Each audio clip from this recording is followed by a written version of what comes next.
Welcome to Tales from the Waystone, a King Killer Chronicle reread podcast. We are your hosts, Will and Phoenix. Let's get into it.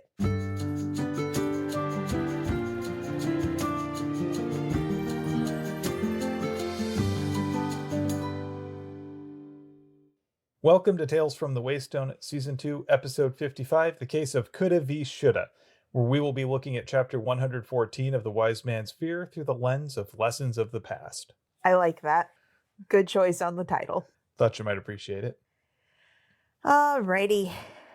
I'm sure everybody already knows all of this, but little explanation of the pod. Each week we will be examining a section of the Wise Man's Fear through a chosen lens and figuring out what we can take from the text and apply to our real lives. Then we will share a Phronimos of the week and a recommended thing of the week. Finally, we'll wrap things up with 7 words from the book and 7 words from our own lives. Before we begin, let's get some disclaimers out of the way. First of all, we are no affiliated with Patrick Rothfuss or his publisher, Books. And spoilers for anything and everything that we've ever seen Pat Rothfuss write. I think that covers it. Also, a word to our community, please be kind to yourselves, one another, and the creators of the worlds that we love exploring. All right. So we chose for this single chapter, Lessons of the Past. Real quick, this chapter has absolutely, is it second season of Legend of Korra vibes? A little bit. There's a lot of exposition. Yeah, it just feels the same to me. Yeah, a lot of it is taking place with a story within a story, which the more I think about it is kind of a recurring theme in especially this portion of the King Killer Chronicle. Well, let's think about it. We are already in a story within a story. So now it is a story within a story within a story. Yes. But this isn't the first time, though. I mean, Kvothe is all about telling stories. So, I mean, even from the beginning, we hear the story of Lanray. We hear first from his parents and then also from Scarpy. We've got the stories of the Adem that Kvothe tells Will and Sim. And then we've got the stories told on the road with Kvothe and his band of merry mercenaries. We've got now the Adem story of their 99 stories and sort of the meta-framing device that surrounds these stories. It's kind of story inception. Yeah. And I think part of that is just this is how Kvothe, who is more than anything else ravenous for stories, these are the sorts of things that resonate with him. And I think that's why he, as the narrator of this story, cares as much about sharing these as anything else. These are the things that stick with him. Whatever else we can say about Kvothe, whether he's a liar, a thief, whatever, one thing we do know is that he really does care about stories, and these stick with him and they mold him. And so if he were looking to understand anything about the Adem culture or the Lithani or the Khaitan, naturally it is the story that would shape him, and that's the thing that he would pass on. So I think that's a really important thing just right off the gate. Yeah, stories are big. So anyway, let's actually dive into the meat of the text here. So we start with Kvothe aching to practice his lute. I have a question for you. Now that you have been more consistent about playing your guitar, do you feel that itch almost to play it more often? I wouldn't describe it as an itch. What would you describe it as? It's just I feel like doing that now, so I'm going to go do it. So it's not really like a compulsion. It's more of just a idle thought. Yeah. I get a compulsion to do things. I feel like almost needing to satisfy something. I think that Kvothe and I are more similar in that way than you are to him. Yeah, I would agree with it. We know that he does a little bit of practicing with chording, but because he can't strum. In this particular instance, he doesn't. Oh, right. That's later. This is bookended by him being in his room at the beginning and at the end. And at the beginning, he is trying his best to adhere to the cultural norms to make sure he's giving the best of impressions. And then at the end, he is giving into his own wants, but maybe not fully. He has had the shirt scared out of him by the idea that if he fails, it will result in Vachette removing 2 of his fingers. And of all the things he cannot lose, his fingers and his voice, they're just a bridge too far. And instead of confidently continuing on and trying his best, like he was at the beginning of this chapter, at the end of this chapter, he is contemplating how he can get out of this without being hurt in that specific way. He doesn't care about the rest of him. He cares about his hands and, to a lesser extent, his voice. Yeah, we'll get to that because I have some thoughts on it. We note that Carceret is removed but not gone. Always lurking. And then Kvothe is also very, very curious. And now that he has someone to speak with who can pretty easily be on his level, he's just peppering her with questions. And I find it very funny that he specifically waited a few days to ask about the Chandrian. And he says, personally, I thought that this showed exceptional restraint. Yeah. I'm like, wow, he waited whole days to ask about this. Entire days. Yes. But it does also call to mind the fact that when you're younger, time seems to go a little slower. Each day accounts for a larger fraction of your total lifespan. Vachette naturally is not amused by this. And it's like, we're not going to talk about this. How is this at all relevant? Nope. This isn't a discussion. Nope. Which to me means this is a thing. You have hit upon a thing. Shut up. We are not going to discuss it. I do want to point out the reason he drops it is because he doesn't want to lose his only companion.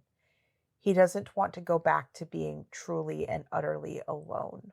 So after he asks about the Chandrian and basically gets told to stoofu, he then asks something that really reminds me a lot of when I was in school, and anytime we had to do something that I thought was tedious or boring or pointless, okay, math, which was to ask, well, how am I ever going to use this? What's the purpose of all of this?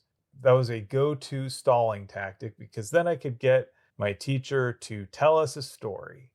And I'll never forget this. My teacher's response was pretty much the same as Vachette's here, which is so that you can pass this test. Yeah, it specifically is to teach you enough so that you no longer fight like a little boy drunk on his mother's wine. And then there is a description of Vachette looking oddly girlish. So I assume juvenile is the better way to put that if we're going to veer away from something that sounds like girlish is a bad thing. Maybe youthful.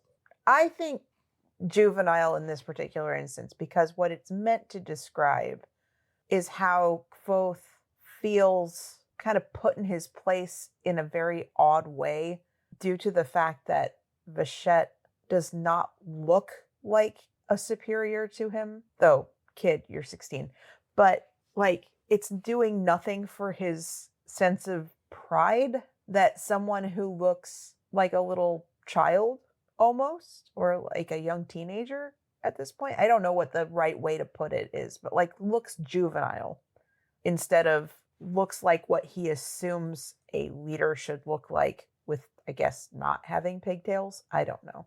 I take it as Vachette being practical because I don't know how long the longest your hair has been. Maybe in college in the glorious bleached orange mane that you had. Please, flowing bronze mane is the appropriate nomenclature. Sure.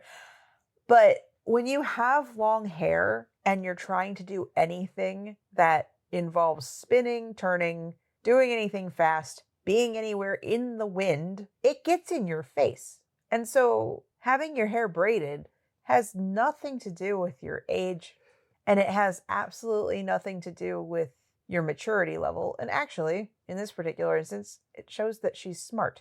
But it also shows that Kvothe is easily caught up on appearances. I think that the practicality of it is twofold on Vachette's part. Vachette is a canny observer for one thing. So she knows all of the cultural connotations that wearing her hair in pigtails is going to have for Kvothe. And in addition to the practical element of keeping her hair out of her way, out of her eyes, she knows that this is the sort of thing that will be extra humbling to Kvothe, who is someone who is prone to hubris. That's a nice way to put it. To continue on, during this attempt to stall having to learn more, Kvothe asks, "No, I mean, why are you teaching me at all? The impression that I get is that Tempe was wrong to teach me. So why continue teaching me?" Yeah, this is actually something that kind of pleases and slightly displeases Vachette. She's glad that Kvothe is asking it, but she's also kind of dismayed that it took him this long. Also, that it wasn't his first question. Although I kind of have to say this. Sometimes it is true, better late than never. And if you are asking, well, why wasn't that the first thing you asked or it took you long enough? Sometimes that's punishing the behavior you want to see, which means that it's a little less likely to happen going forward because you've got a negative connotation with it. And, people arrive at conclusions when they arrive at them, and because they come to a situation from all sorts of contexts and backgrounds. And so I think this is one of those things where, yeah, it's a really good question. And it's also kind of a hard one to arrive at. Remember, Kvothe comes from an educational background where pretty much anything he wants to learn, he learns.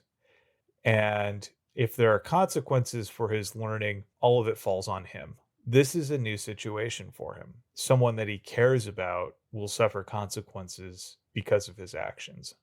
And so I think it's starting to weigh on him in ways that it never did before. Vachette answers that Shan does not mind that you know of the Lithani, though others feel differently. But there is an agreement on the subject of Arcatan. It is not for barbarians. And so the only way for this to be made right is to make Kvothe into something other than a barbarian. And so that means that if that happens, Tempe would no longer be wrong for teaching him. And then also, if Kvothe is accepted into the school, then that means that he is accepted into the Adem, which means he's no longer a barbarian, which means a whole bunch of recursive logic in how this is not a complete and utter fork up. And I want to hit on this. So this is actually what ties into our title. This is our first hint at it. If the Katan represents power, the ability to enforce your will on the physical world, the Lithani is about knowing when is the right time and way to apply that power. What is the wise use of that power? And so what Shan is getting at and what Vachette is getting at is in teaching Kvothe power without also teaching the responsibility. So he's Spider-Man. Yeah. That's where the barbarism comes in. That was the mistake that Tempe made. And again, Tempe taught him coulda, didn't teach him shoulda. And to be fair to Tempe, he was upfront about, I don't know shoulda. I'm still trying to figure that out. So we go into a more in-depth explanation of how the school works. Just because Vachette is teaching him now doesn't mean that he's actually accepted into the school. He won't be accepted into the school unless or until he passes a specific type of test. We know what the test is. It's essentially what's the game where you go up and slap a tree? Oh, no idea. So essentially, that test is to go up and slap the sword tree. And not get cut. Because it is kind of one of those things where it looks so much more simple and you're going to get hurt. Exactly. And then there's more discussion of community and what it means to the Adem to be a mercenary or to want to go to school to be a mercenary. So for the Adem, mercenary isn't exactly the right word. For them, someone who goes out wearing the red is someone who is gathering money to send back home to their family and also representing the Adem to the rest of the world. They're kind of ambassadors for what the Adem provide. Vachette asks a number of questions at Kvothe. What are you called if you fight out of duty for your country? A soldier. If you fight for the law? A constable. Or a bailiff? If you fight for your reputation? That's a brawler. Or a duelist, is what Kvothe says. If you fight for the good of others? An emir. Which Kvothe answers without thinking. And Vachette's response is, well, that's an interesting choice. Clearly that means something to her. I wish we got more answers, but we really don't. The emir will remain ever mysterious. And so they have a word, Sethlin, or Kethlin, probably Sethlin, that applies to their view of what Adem mercenaries are, but that word does not translate into Aturan. Yeah, mercenary only scratches the surface because, yeah, Kvothe's perception of a mercenary is someone who's just fighting for money, and that can be anything from your run-of-the-mill caravan guard to a soldier who doesn't know how to do anything else. And so Vachette says, this is why it is not an easy decision for Cheyenne to make. She must balance what is right against what is best for her school. And she ends with, personally, I think she's hoping the problem will take care of itself. And Kvothe asks about that. Vachette means, you could have run off. Many assumed you would. I could have decided you weren't worth teaching. You could die during your training, become disabled. Accidents happen all the time. And if Carceret had been your teacher, he'd probably be dead. So while that's a dark view of things, I do think that line there, if Carceret had been your teacher, if Cheyenne really did want Kvothe out of the way and was looking for a way for the problem to just, quote, take care of itself, she could have easily done that, and it would have, right? The fact that she put Kvothe with Vachette, who is actually a very good teacher for Kvothe, tells me that Cheyenne actually does want this project to succeed.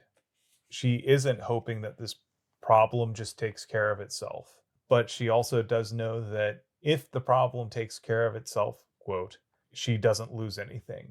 And I do think there is something to be said for the difficulty of balancing doing the right thing with a capital R and then doing the thing that's best for your organization. You know, whether that's your family, your friends, your company, what have you, your business. Those two things don't always line up. And so finding a way to make those line up, it requires some finesse. Cheyenne didn't get to be where she was without being someone who thinks carefully about these sorts of things. And that's really what the Lithani is all about. It is finding that balance. I don't think that you can practice the Lithani without it. That's the nature of it. This is where we have the discussion about the test. And Kvothe asks, and if I don't pass? Or what if you decide that I'm not good enough to take it? And Vachette says, this is where things grow complicated. And then she immediately pivots and says, come along. Cheyenne has asked to speak with you today. So now we have a break, and we are taken to a place where Cheyenne is practicing her Katan. I think it's really kind of cool here how Kvothe describes her movements as being very slow and deliberate, and that makes it all the more immaculate. I watched silently as she moved at the speed of honey spreading on a tabletop. It makes it more difficult, but she did perform it flawlessly. There are a few references to wind, like a curl of wind brought the sweet smell of summer grass and the sound of leaves. This is all contemplative and reminds me of my favorite chapter, which we covered in episode 8, all the way back. I want to say that was 4 years ago. Yeah, thereabouts. And how Kvothe played his lute mimicking nature. And now there is a more meditative part of this where Cheyenne is kind of one with nature. It has the feeling of Tai Chi to me. I think that's what we're supposed to get. And I think the interesting part about this is if someone is doing something really fast, you can't see if there are mistakes. But if they're doing it really slowly and very deliberately, you can see everything. And really, what this shows is just the immaculate precision and control that Cheyenne has. Like, she's not wobbling or anything like that. She is just moving exactly how she means to be. She is a wizard. Yeah, actually, Cheyenne as a wizard is pretty much perfect. Specifically, the wise part of that. So after Cheyenne finishes her Katan, she invites Kvothe to sit with her, and she asks him if Tempe has told him about the 9 and 90 stories. He answers no, and she says, good. That wasn't Tempe's place to reveal. So then we get a history lesson about the Lithani and the Adem way of life. They weren't always this sort of silent, almost monastic movement, and they used to practice archery and combat as a means of self-defense.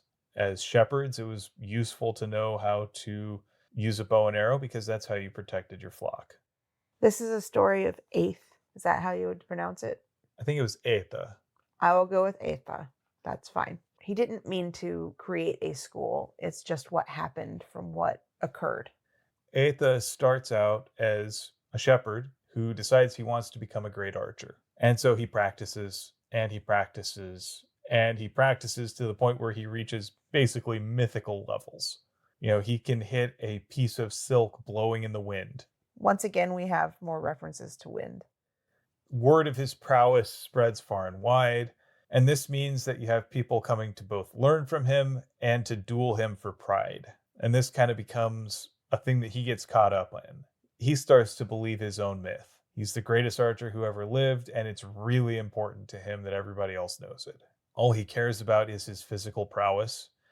And eventually he takes on a student, Reitha, and she's a prodigy. She's about as good as he is. And the two of them have a great relationship together as student and teacher.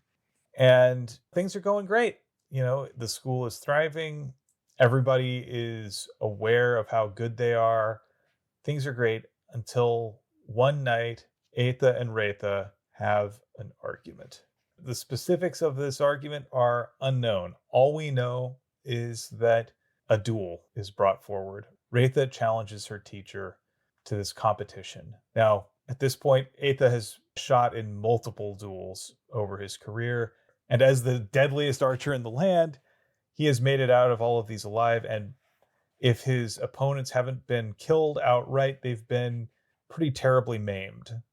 Now, Aetha, as the challenged, is able to pick where he's going to start out with, and because he knows that Reitha is probably the one archer in all the land who could beat him, being his prized pupil, he decides to take a defensive position in some blowing trees. And of course, he brings his one sharp arrow. Meanwhile, Reitha takes a position at the top of a hill, completely out in the open, framed perfectly against the sky, and she comes unarmed. So then, what does Aetha do? He shoots her right in the heart. You did miss something that is why he did that. Hmm. She took a pacifist stand. She sat down on the hill and acted like she had no cares in the world. And this made Aetha mad. So he shot her. Thank you. So again, this is someone acting out of pride, out of hubris. So then the arrow strikes home as Aetha knew it would. Still seated, arrows sprouting from her chest, Reitha drew a long ribbon of white silk from beneath her shirt. She took a white feather from the arrow's fletching, dipped it in her blood, and wrote 4 lines of poetry. Then Aetha held the ribbon aloft for a long moment, waiting as the wind pulled first one way, then another. So here's that poem. Aetha, near my heart, without vanity, the ribbon, without duty, the wind, without blood, the victory. This draws a tear from Vachette because, I mean, it's tragic, right? It's an epic in the same way that a lot of the songs that Kvothe sings are epics. It's this grand tragedy. There's a melodrama to it. And it says something also because Vachette, like all of the Adem, holds her emotions extremely close. So for it to actually elicit a verbal sob like that, That is incredibly powerful. And the fact that she is sharing this with Kvothe and Cheyenne shows that these are people that she holds dearly. She does view them with respect and honor and care. After Atha realizes his mistake, because duh, he gives control of the school to Raitha as she lays dying. She only lasts for another 3 days, but in those 3 days, she gives him the gift of 99 stories and then says, "The 100th story is the most important, and that one shall be known when I awake." She goes to sleep. And of course, she doesn't wake up. Atha lived for another 40 years and never killed again. Those 99 stories formulate the basis of the Lithani. They're the philosophical root that is all about the wisdom that tempers knowledge, that tempers power. It's very sobering. Kvothe, he's spent his entire life pursuing the power to do what he wants, pursuing the power to get his revenge on the Chandrian, to get the knowledge to make himself feel safe, to satisfy his curiosity. And all of these are all well and good, but wisdom is the one thing that has eluded him. It's that thing that says, now that I know how to do a thing, when is the time to do it? What is the appropriate way to do it? And I think it's chastening to Kvothe. I think there's a reason why this sticks with him, because his response isn't just, "Oh, that's cool." It's to start thinking very seriously about the consequences of his actions and the effect that he has on the people in his life. Because for the first time in almost several hundred pages, it feels like, he actually thinks about the people back at the university, Will and Sim, Master Kilvin. It starts him thinking deeply about the consequences of his actions, both for himself and for Tempe. And it prompts a line of conversation with Vachette that does not go well for him. At the end of Cheyenne's story, Kvothe says, "I would very much like to hear those 9 and 90 stories." And Cheyenne just says, "They're not for barbarians." And then she invites Kvothe to come and watch as she and others are going to be fighting the next day. And at that point, it's kind of a dismissal. Go ahead, and I'm done with you guys now.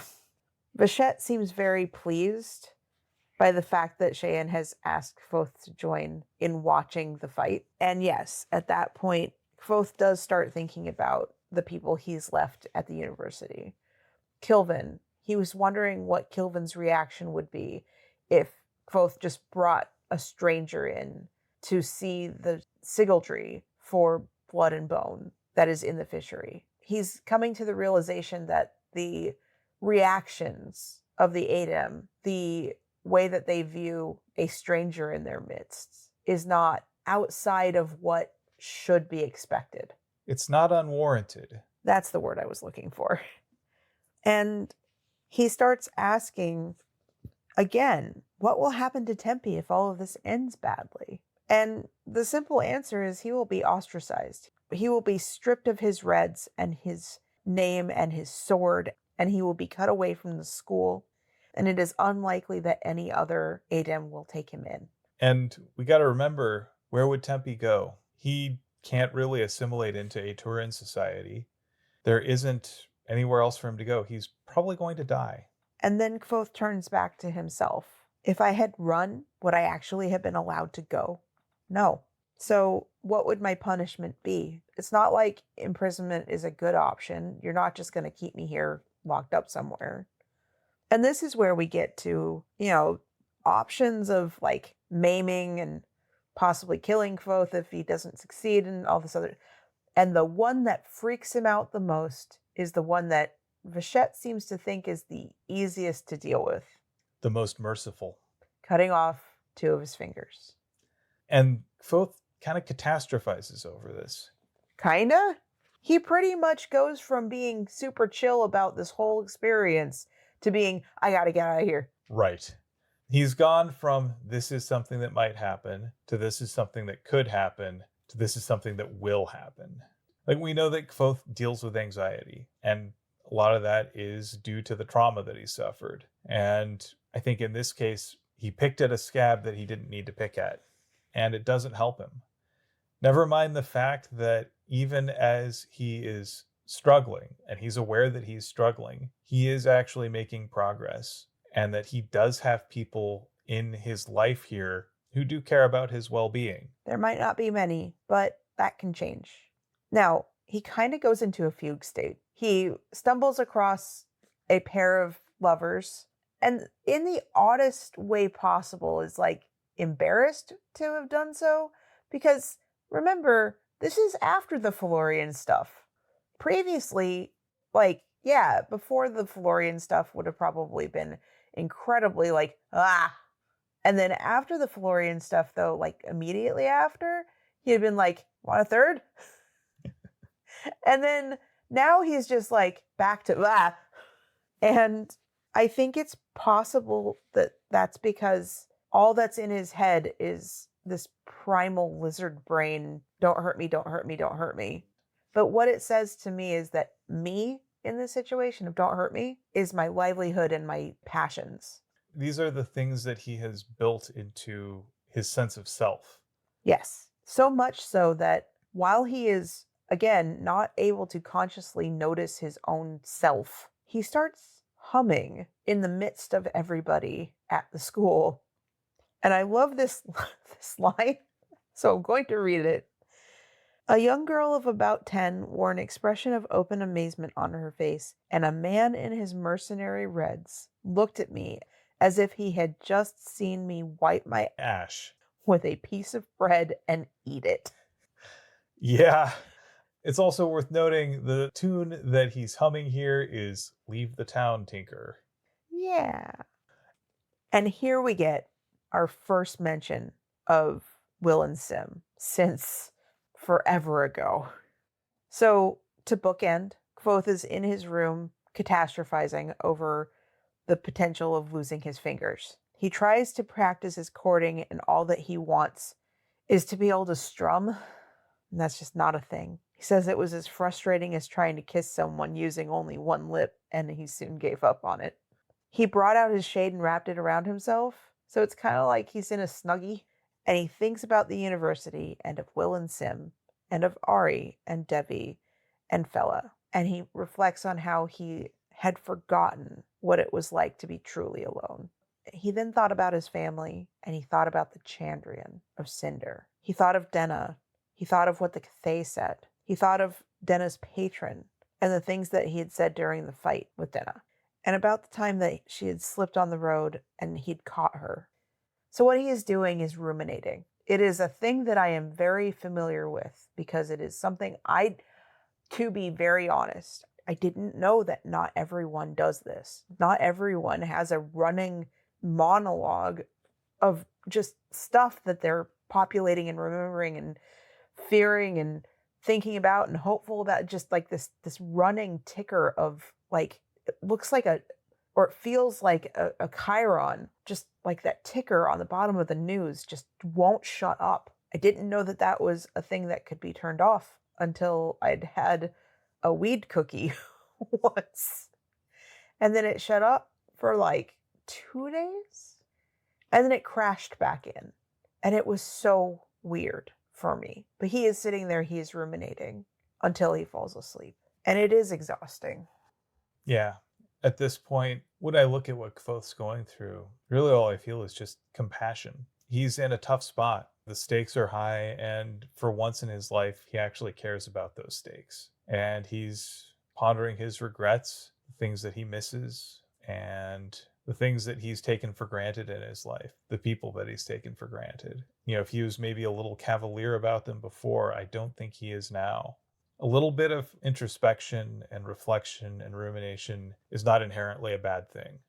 I'd say that the rumination might be a bad thing. Excessive rumination is. I'd say that having a bit of perspective on that sort of thing from someone who has not done any of that historically, who hasn't allowed themselves to, means you start acting thoughtlessly and you act unwisely. I think Kvothe is getting a dose of reality, and it is not pretty, but it is necessary. So with that, let's talk about our Phronimos. I'm not sure who I want to pick between Vachette, Cheyenne, and Raitha. I think Wraith is the one that's calling the loudest. She's also the one we haven't heard about before, so let's learn about her. I think there's not a whole lot of her in the story, but what is there is calm, cool, collected, thoughtful. She tries to teach her teacher, and he is too stubborn to learn. They have a disagreement, and ultimately, she does teach her teacher, but it's through her sacrifice, it's through her death, but also in the gifts that she bestows upon him and the school before her death. We don't know the 9 and 90 stories, but we do know of the Lithani. And if what she laid out was the building blocks of the Lithani, then it's a no-brainer that she's wise. If you look at just the ripple effects that she's had, it's profoundly transformative. The effect that she has in her sacrifice on Aetha is a sea change. He goes from being proud and vain and boastful and someone who delights only in his ability to inflict his will on the world around him into someone who is thoughtful and measured and teaches others to be that way. And in so doing, he actually exercises his will far more effectively than if he was just someone who could kill people really easily.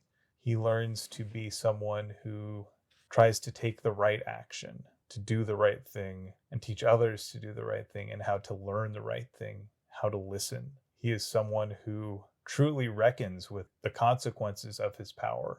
It could have been him as a choice, except for his decision to shoot out of anger. Yeah. Because he is wise in taking her lessons, but he is not wise for loosing that arrow. Absolutely. Meanwhile, the one thing that torments him most is that because of his actions, he would never be able to learn the most important story there was. And neither will anyone else. Do you think she knew she was going to die? I kind of think she did. And I actually think that the 100th story is this story that Shane is telling, or the story of Aetha's life afterward, or both. I think that's a great read on it. I really like it. Good pick. Thank you. So for Thing of the Week, it's my turn. This is not a normal Thing of the Week. Historically, Things of the Week have been bits of culture or practices or things like that. But this week, I've picked something seemingly mundane. I'm talking about refrigeration. I figured you would be. So sometimes it's extremely easy to take for granted modern conveniences. We found that out the hard way when our refrigerator died almost 2 weeks ago. More than 2 weeks ago. Yeah. In that time, we've had to make do with shelf-stable goods and the occasional takeout order. Occasional. Let's be real, there's only so much we can do instant ramen. But it's also meant sacrificing small things that we've come to appreciate, like having creamer in our morning coffee. Friends, what I'm trying to say is that it's been a rough couple weeks. Without getting into the gory details, we've got a solution on the way next week, but it just really underscores how much we as a society have come to rely on this wonder of engineering. So how did modern refrigeration come to be? Let's take a look at the historical approach as documented on energy.gov. Yay! You know what? The return of the interesting fact. It is also our Thing of the Week, so hooray! Let's start with ancient refrigeration. The need to keep things cool has pretty much been there since humans started hunting and gathering. Because meat spoils. So people tried to keep food fresh by keeping it at lower temperatures for thousands of years. Before mechanical refrigeration systems were introduced, ice harvesting using ice and snow to cool food was the only method available. We know that the Chinese harvested ice from rivers and lakes as early as 1000 BCE, and they even had religious ceremonies for filling and emptying ice cellars. We also know that around 400 BCE, the Persians stored food in structures called yakchal. These were domed buildings made from mud brick and were insulated by walls up to 6 feet thick to keep ice frozen during even the warmest summer months. Many of these structures still stand today. The Hebrews, Greeks, and Romans used pits as well by placing large amounts of snow into the pits and covering them with insulating materials like grass, chaff, or branches of trees. The Egyptians and ancient peoples of India would moisten the outside of jars, and the resulting evaporation would cool the water that was inside the jars. In the 1800s, natural refrigeration was a vibrant part of the economy. In England, servants collected ice in the winter and put it into ice houses. These were places where the sheets of ice were packed in salt, wrapped in flannel, and stored underground to keep them frozen until summer. In the United States, natural ice harvested from the pristine rivers and lakes of the northern states, particularly in New England, was in demand, and harvested ice was stored in large quantities in ice houses and covered with sawdust for insulation. Naturally, harvesting of ice is difficult and dangerous, so people looked for artificial ways of refrigeration. And this is the process of removing heat from an enclosed space or from a substance to lower its temperature. So, to cool foods, a refrigerator uses the evaporation of a liquid to absorb heat, and then the liquid or refrigerant evaporates at an extremely low temperature, creating cool temperatures inside the refrigerator. Basically, it produces cool temperatures by rapidly vaporizing a liquid through compression. Quickly expanding vapor requires kinetic energy and draws the energy it needs from the immediate area, which then loses energy and becomes cooler. Cooling generated by the rapid expansion of gases is the primary means that we use today. So the advent of modern refrigerators changed everything. This eliminated the need for ice houses and other crude means of keeping food cool. The first one to make a breakthrough was Scottish professor William Cullen at the University of Glasgow in 1748. So he designed a small refrigerating machine that used the cooling effect of rapidly evaporating liquid into gas. Cullen's invention, though ingenious, was not suitable for any practical purpose. But it's also known as a swamp cooler. Yep. Ben Franklin and John Hadley experimented with this in 1758 by using a bulb of a mercury thermometer and concluded that the evaporation of liquids such as alcohol and ether could be used to lower the temperature of an object below the freezing point of water, but it just wasn't practical or safe. I mean, Freon's not practical or safe either, but it exists in all of our fridges. So the modern process that we know today grew from the work of numerous inventors in the 1800s. In 1805, an American inventor named Oliver Evans designed a blueprint for the first refrigeration machine, but he never built a concept. It wasn't until 1834 that the first practical machine was built by Jacob Perkins, based on Evans' design. In 1851, an American physician named John Gorey patented a compressed air refrigerator to cool the air for his yellow fever patients. And in 1876, a German engineer named Carl von Linden patented the process of liquefying gas that has become a part of basic refrigeration technology. Household refrigerators became a necessity as more people moved into growing cities and further away from food sources. The demand for fresh food was also increased throughout the 19th century. With more distance between fresh food and people's homes, it became especially important to keep perishable food cold, both during transit and in homes to prolong shelf life.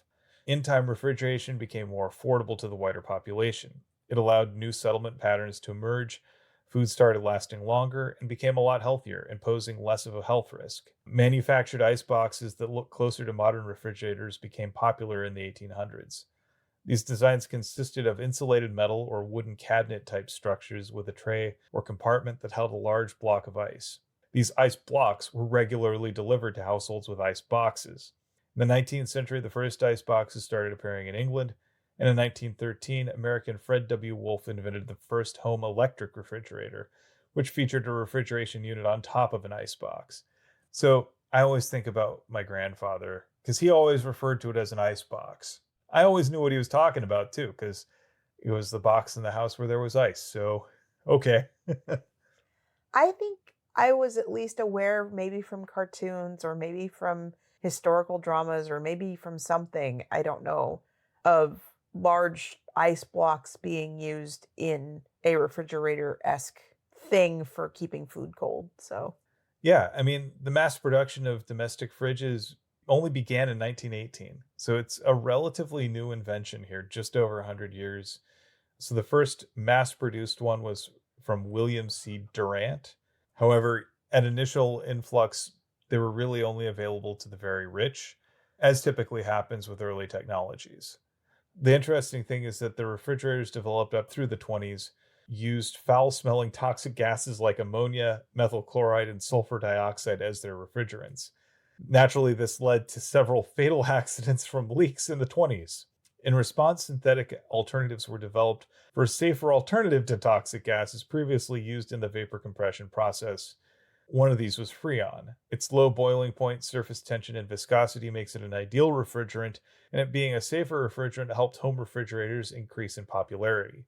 By the 40s, they became a staple in private homes, and compressor refrigerators using Freon would become the standard for almost all home kitchens.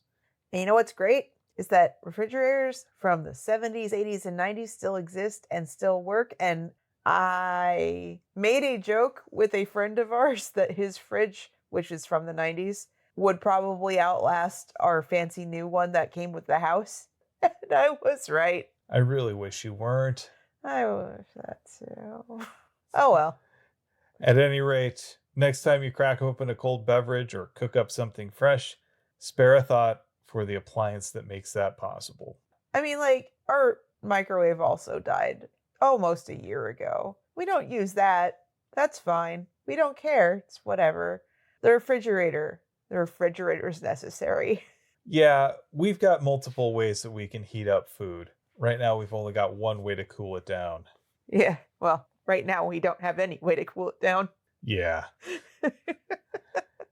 Anyway, with that, let's move on to 7 words from the books. It is your turn. It is my turn. There were a lot of choices. Not a lot of them great. How would this take care of itself? And what is my punishment to be? This is a story of years ago, is very similar to a 7-word thing that is still up on our Instagram that was selected probably 4 years ago. But I think it was a thing that Scarpy said. So that's an interesting parallel.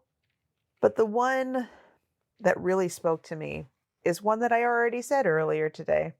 Personally, I thought this showed exceptional restraint. Thanks, Quoth. Good job, Quoth. Good job, Phoenix. Thank you. So, tell me, what are your 7 words from life? So, this is just a little thank you. Thanks for restringing and cleaning my axe. That's adorable. Words that wouldn't have been your 7 words had we actually recorded on time. For the little behind the scenes, we didn't record on Sunday, which is our normal record day. We recorded today, which is Monday. And it's a little over a week before you hear this. And I decided to clean and restring our guitars. And I really appreciated it. I love my guitar. And it always feels really good to get it all reconditioned. And, it's not a super old guitar or anything, but... It isn't a super old guitar. It's a year old. It's less than a year old. This is actually the first time I've restrung this guitar. Yeah. And I'm really excited to pull it out and play. This will be its first time without stock strings. So that'll be nice.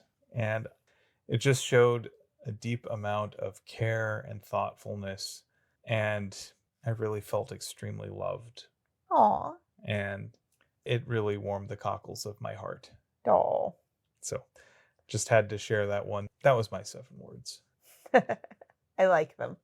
Well, with that, I'd like to thank you for potting with me. Thank you for potting with me.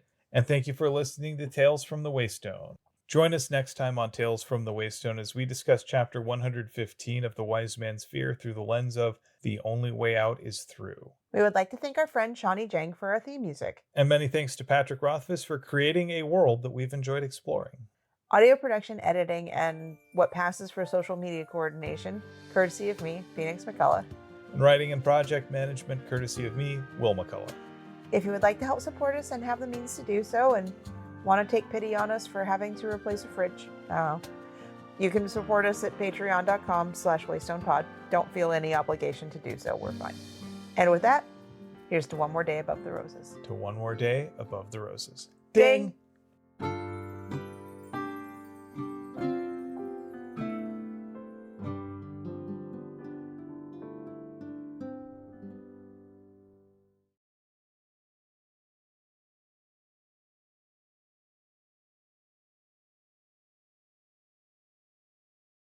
The first one to make a breakthrough was Scottish professor